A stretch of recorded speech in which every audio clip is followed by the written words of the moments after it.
The date is November 26, 2022. A man by the name of Collins World makes a statement during what he considers to be the first real review on his channel. Is more than deserving of Game of the Year. You could say whatever you want, oh, Elden Ring this, Elden Ring that. I've played about 7 hours at Elden Ring, and it was one of the most boring experiences of my life. I'm not saying the game is bad, it just most certainly was not for me. I just did not enjoy spending my time only just fighting bosses that you can utterly beat the dog shit out of and they could just take you out in like 1 or 2 hits, and looting to get tools required to beat said bosses while fighting the most annoying enemy types in the fucking world was just an utter torture simulator for me. And now we skip to the future, where this same man has come to the name of Cowardly Collins. Cowardly Collins, that's why. Cowardly Collins. Is that what they called you in, like, I don't know, what, elementary school? I used to hate Elden Ring. Okay, not necessarily hate Elden Ring, but I played Elden Ring for a good couple hours and put it down back in 2022. But this was a time when I didn't actually necessarily like any Souls or Souls-like-esque games, except for like Jedi Fallen Order. But then I played Sekiro, and after beating Sekiro, I played these games. And after that, I said, okay, the Elden Ring DLC is coming out, let's try it again. And after beating the main game and putting probably around 30-something hours into the DLC, I've got a few more things left to do, like beating the final boss and a couple side things. But after dumping 100-something, I don't even know how many hours into the game, I gotta say, I was wrong about Elden Ring. That doesn't mean I don't necessarily stand by some things I said in that video that I referenced earlier. I still think God of War is better in multiple different areas, and I think some enemies in Elden Ring can make certain parts of the game feel tedious. But before I criticize or praise anything about this game in this video, I need to preface some things. The most important thing being, for whatever reason, my clipping software just does not work with this game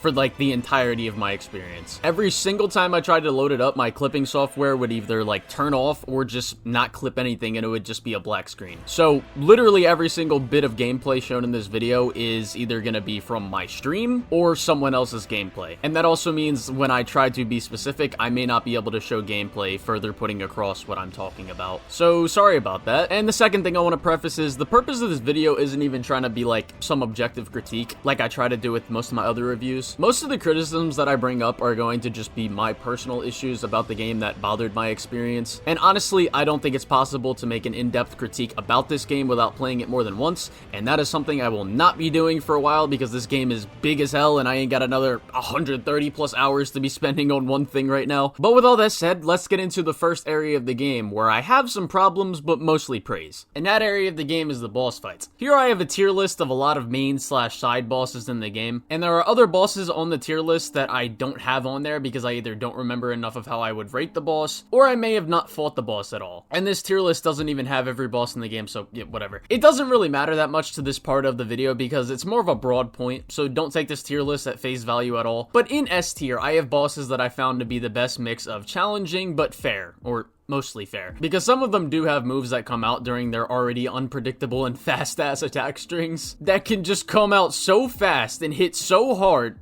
Okay, pause. But they can attack so fast and hit for so much damage, and it's just like, well, okay, I'm dead now. Looking at you, Melania. But they are still fantastic bosses that I had a lot of fun and anger fighting. The same pretty much goes for A tier as well. They would only be a tier lower because of unfairness in the fight, a stupid camera slash FOV, and or just not as well done a mix of challenging and fair enough. And B tier is still the great territory, so like 8 out of 10. C tier is the good territory, D tier is the decent territory, and F tier is the mid slash bad territory. Some of you may wonder why Renala is there, and that's simply because when I fought her, I was extremely over leveled, so I kind of just like one-shot her. I don't know if it's actually a good fight or not, but I want to pick out a few select boss fights that touch upon some overarching problems that I have with a decent amount of the bosses in the game. The first area that is unfairness or difficult just to be difficult instead of fun. The couple I want to pick out for this is the Invisible Black Knife Assassin, Millennia's Sword Dance, Mog's Blood Drain, the Godskin Duo, Commander Niall's 2 summons, Godfrey's second phase, the Divine Beast, R'Lana, and the Radahn in the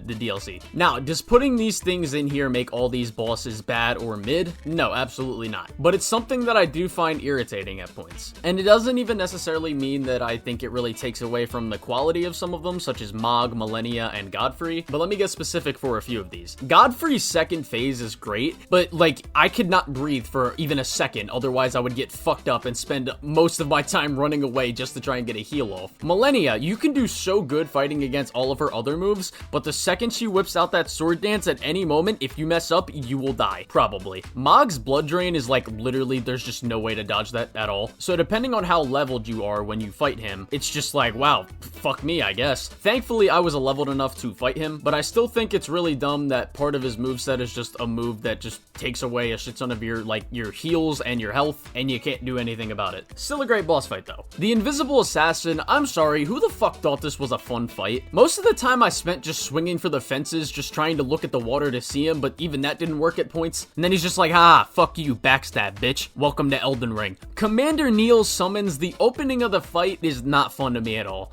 Please just let me fight the boss by himself and not these two numbskulls. And the Godskin duo, not only do you fight these guys like 6 times throughout the game, but also the fight itself, on top of feeling like bullshit. Like, even if I found it easy dealing with Stretchy Worm and Fat Ass, I just genuinely do not find shit like this fun at all. And I don't think I'm alone on that, because I've seen a lot of people say the exact same thing. Then we get to a couple DLC bosses, and I think these are the biggest culprits of the difficulty over fun problem. Rolana is still a good boss in my opinion, but I swear you just spend most of the fight dodging instead of actually attacking back. This will definitely vary depending on the build you use, but whereas some other boss fights feel like a dance with your opponent, this shit feels like a rolling simulator at points. Then we get to Radahn's first phase. This fight is great. Then it gets to the second phase, and I feel like I'm having an epileptic breakdown while trying to dodge moves that I can barely even read/see properly. And then I see this one guy with a level 1 build, no damage run this fight, and I'm just sitting here like, what? Were you baptized in God's fucking holy cream? How in the fuck do people do this shit? And some people may say skill issue in my comments, and to that I say counterpoint.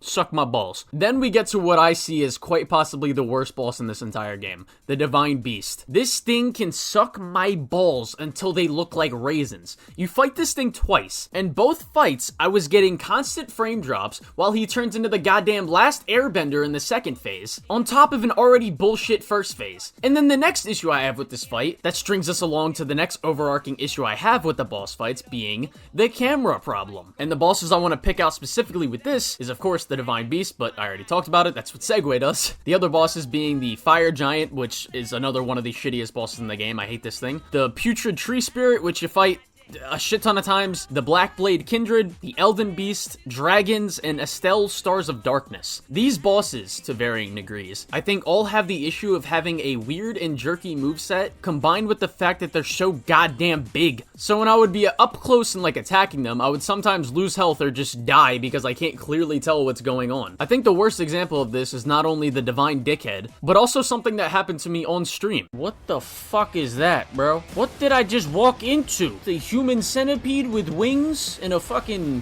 anal bead tail? I can't see shit. What the fuck is that? Why are there 4 of them? What the fuck?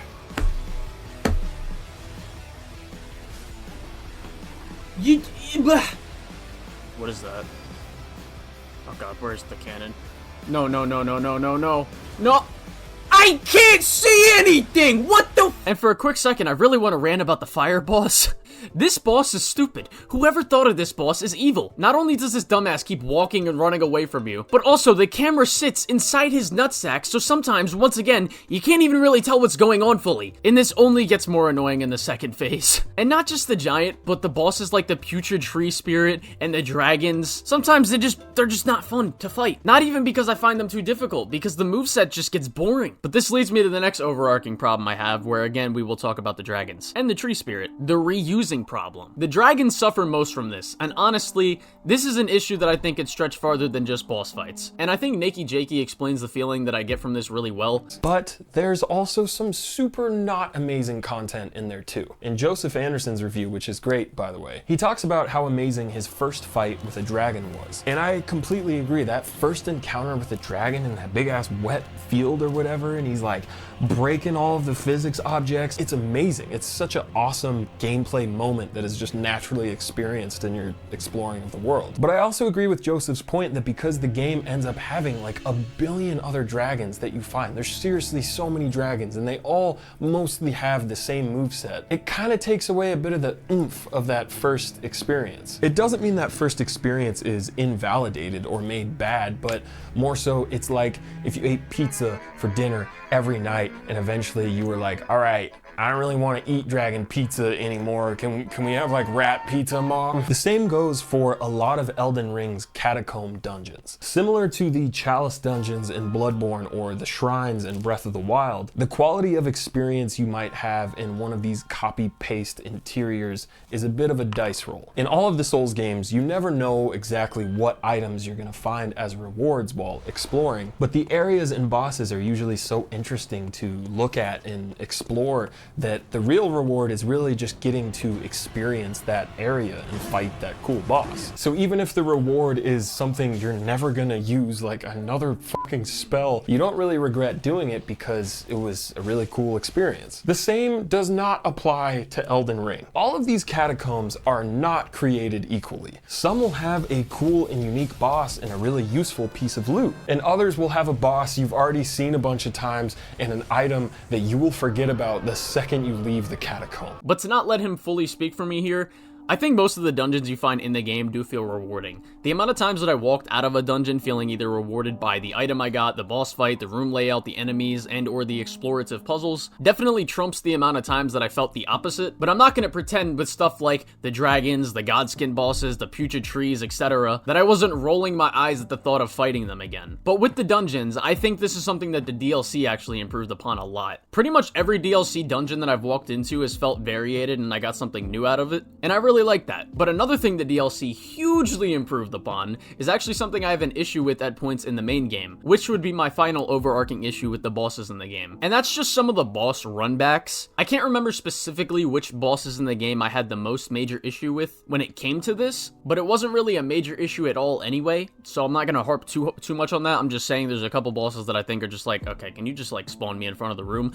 Thankfully, the DLC does this. Pretty much every boss of the DLC, you are spawning right back in front of the room and you can just walk right back in. But overall, in terms of the bosses for the main game and the DLC overall, fantastic. Here's my tier list for the bosses that I found in the DLC. I still got a few more to find, but the thing about rating the bosses in this game is it's always going to be different for everyone. Some people play these bosses over-leveled, under-leveled, and with different builds. So the difficulty and fun factor is going to vary drastically for everyone, which on a similar note, now let me get into the gameplay. So let me talk about the combat. The combat in this game is great, far better than I gave it credit for my first time playing it. There is a mountain of enemy variety that would make this video an hour long just listing every single enemy probably, and a lot of the depth in the combat I feel like comes from the enemy designs and the way they are placed within the levels and like areas. There's a shit ton of weapons, spells, shields, incantations, summons, and arts of war that all amounts to a world and combat system that feels like you can try and find something new every hour you play the game, or does it? Because while you do have a lot of freedom to choose how you want to play the game and what you want to play with, the difficulty at the game at points kind of makes it so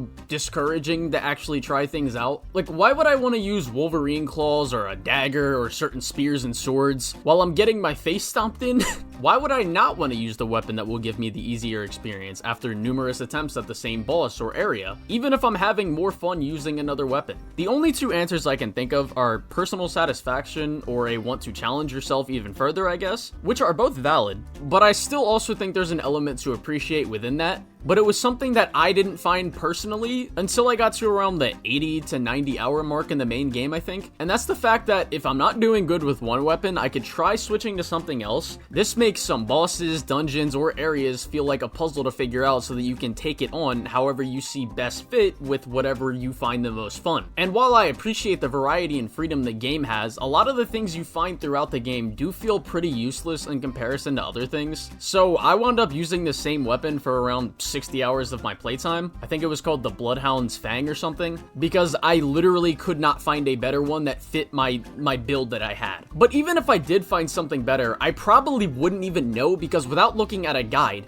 the game offers you no way to check what a weapon will look like before you use important resources to upgrade it. All it shows you is what it will look like the next level. I don't see why you can't just see what a weapon will look like stats wise once you upgrade it fully before you actually use the resources to do it. And you also can't can't get any runes back if you want to sell or take away some upgrades from a weapon that you're no longer using. I didn't even know you could reallocate runes to switch your build mid-game. And I didn't even know how to find the Glimstone key to fight Renala until I eventually said fuck it and looked up a guide so that I could use my Rivers of Blood katana, which is still my favorite weapon in the game, by the way. But with the way I'm talking about it, it may seem as though I hate the combat. No, I still really like the combat in the game. But I point this out because I was told before playing the game from a lot of people that you can do pretty much anything you want and there's variety to the moon and back. And while this is somewhat true, I think people severely gas up how much of that variety most people will actually want to use, or if it's even effective or even fun. I still prefer Sekiro's combat system over this by like a lot. That whole game is tailor-made for one style of combat and it feels perfect. It feels rewarding hitting those consecutive parries and countering, and it feels like a dance every single fight pretty much. As opposed to the wonky parry system in this game, and if you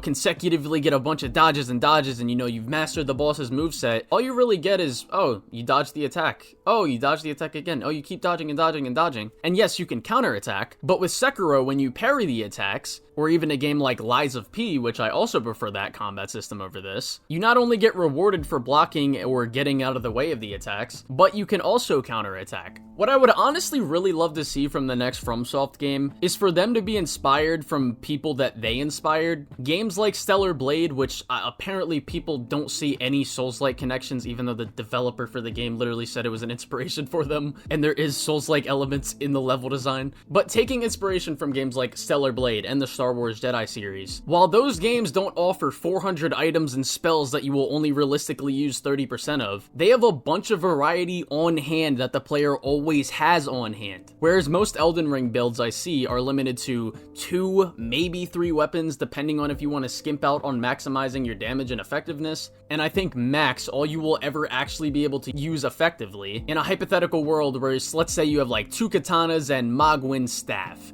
All you would have is 3 skill moves and 3 different heavy and light attacks. But even that feels like stretching it when it comes to how I've seen other people and myself playing the game. Ain't nobody out here really pulling off any crazy creative combos in Elden Ring like you will see in a game like Jedi Survivor, or Fallen Order for that matter. And I have yet to see a video of someone doing just that without using mods. And again, I feel like I have to preface this again, but I still really enjoy the combat of Elden Ring. It's just not the top of the top, the peak of the peak, if you will. The only times where I feel like the combat really hits that top of the top, those strides, are in like the really great boss fights within the game. But overall, I'd rate the combat in the game probably a solid 8 or 8.5 out of 10. But the other element of the gameplay is exploration. Now, I've already talked a bit about some of the elements of the exploration in the boss fight section and some of the combat, so I won't repeat the points I've already said. But what initially did turn me off from this game in the first place was the game design. The game design of, okay, we're gonna throw you in this world and you gotta figure all this shit out. We're not gonna tell you pretty much anything. And like I said in my Animal Well review, if any of you have watched that, which probably most haven't, this is kind of a double-edged sword with me because it's very easy to find yourself getting annoyed at being lost and not knowing what to do. But on the other hand, once you actually do get into it, finding everything and figuring out everything on your own,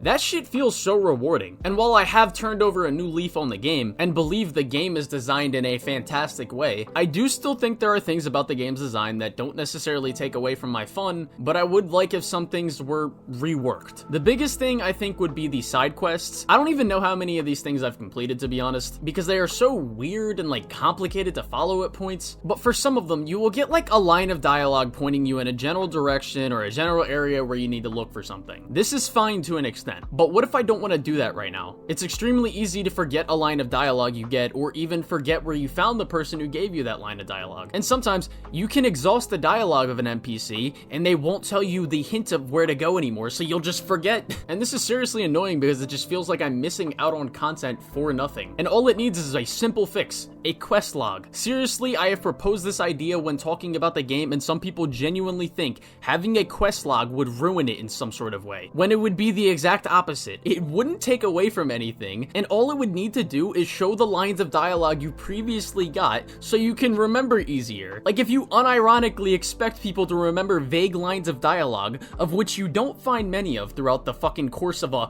120, 100+ hour game, then you have a serious problem. But outside of quests, there are a bunch of boss fights that I just haven't found simply because I feel like I've explored an area to the utmost, only to find out I was completely wrong. Like Mog, for example, the portal to his place is so hard to find for someone who isn't looking at a guide or something, or the Volcano Manor side quest, where you gotta find this one girl in this big-ass lake. Then, depending on when you find her, it might be difficult even finding Volcano Manor or even remembering about that quest once again. Or the Glimstone Key. I could have sworn I searched the whole damn lake, only to find out that you gotta kill this damn dragon the whole time. That again, like I said earlier, I didn't find until I was at the damn Malekith boss fight. Reallocating runes is such an important gameplay mechanic, and the fact that you can so easily miss out on doing it is crazy to me. Like, at points, things just seem very convoluted just for the sake of being convoluted, or difficult just for the sake of being difficult. And it can be annoying, and it just feels like you're missing out on things, only to just have the satisfaction of finding it taken away because you eventually just might say fuck it and look up a guide. But in conclusion, I know it may sound like I did a lot of criticism in this video, but I'm really not trying to rag on this game. This is the biggest game I've ever played in my life, and I still haven't even done everything there is to do. The amount of content in this game and the amount of fun I consistently have doing that content honestly makes up for a lot of the grievances I do have with it. Because even if I run into 5 shitty dungeons or 5 shitty boss fights, I remember that most of the stuff I come across feels great to find and to do. Even if I feel like I'm missing out on stuff, I still remember all the stuff I did find and how fun it was to do. And there was a lot of it. And it may sound surprising, but I do think the main game is a 9 out of 10. And after playing the DLC now, I think the game is a 10 out of 10 as a whole. That doesn't mean I think it's perfect, and I think if the game was around 40 or 30 hours long, I would probably drop my score with the problems I have. But when you give me 100+ hours of new content that I keep finding, and I'm having fun for the majority of that content, then most of the problems I have with the game just feel so inconsequential. If you're someone who gave up on Elden Ring, I'd highly recommend giving it another shot, especially right now. If you enjoyed this video, I would appreciate it if you would support me on Patreon for only $1 a month, or $2 a month if you want to get access to the comic I'm currently working on. I hope you all enjoyed this, and yeah.